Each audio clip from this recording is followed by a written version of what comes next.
So let's go into our buy or sell segment. This was my ability or my attempt to tie in technology with the trading and investing aspect for financial advisors with buy sell. So I got 4 statements here, and really, just having you say buy if you agree with it or sell if you disagree with it, and then maybe a quick reason of why you're going one direction or the other, and we'll see if you're a bull or a bear or maybe just kind of a wait and see, a hold and see type person. So the first one here is buy or sell. The future of innovation in our industry will be with certain processes, technologies, or solutions that will be noticeable to end clients. So think client experience there. I think I know where you're going to go with this.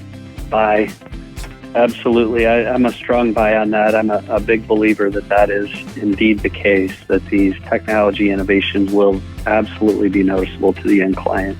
And the reason I put that one in there, and we're going to take a sidetrack here for a second, is the reason I put that one in there is because I feel that if you look over the past 10 years or 15 years or so, a lot of the technologies that financial advisors have invested in have all been back office or behind the scenes technologies. And which means that then in the future, they're going to have to start creating technologies that create more of the front end client visual aspect of things. Yep, absolutely agree. So buy or sell, second one, buy or sell, developers will be a financial services most needed position within the next 7 years.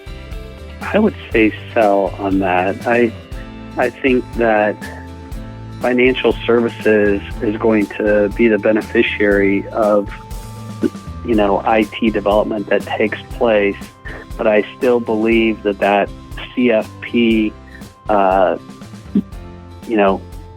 the skills that the CFP has are going to be the most needed over the next 7 years. I agree. And development talent is already scarce, so I wouldn't assume that any technology firm out there wants another industry to be needing that scarce talent at this point right now. So I hope it is a sell for all of us. Buy or sell. Really kind of going on how competition is going to be here is smaller RIAs will continue to be able to compete with large roll-ups and discount broker-dealers by being nimble and innovative with their firms. I would give that a strong buy, and I'll tell you why.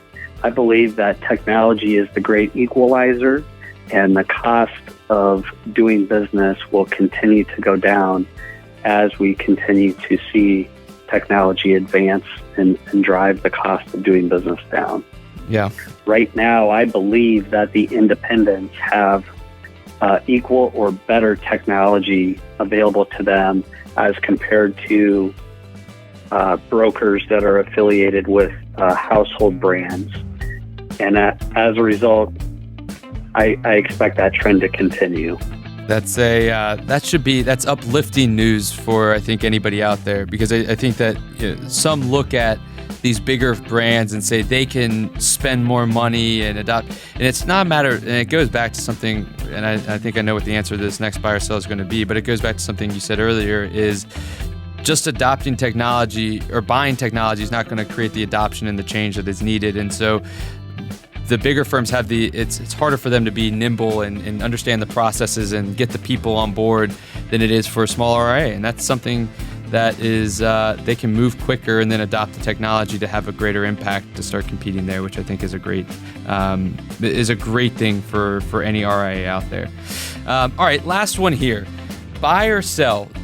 And again, I think I know where you're going to go with this one, but the slowness of adoption of technology within our industry is mainly due to a lack of education of the technologies, etc. I would say sell on that. Again, I think advisors are aware and even overwhelmed with the availability of technology that is out there for them to leverage today. I think that going back to what we talked about earlier, I think that the main thing holding firms up today are the people and processes, those behavioral changes that need to be updated and modified and included. Those are the things that are really holding us back at this point. I agree with that.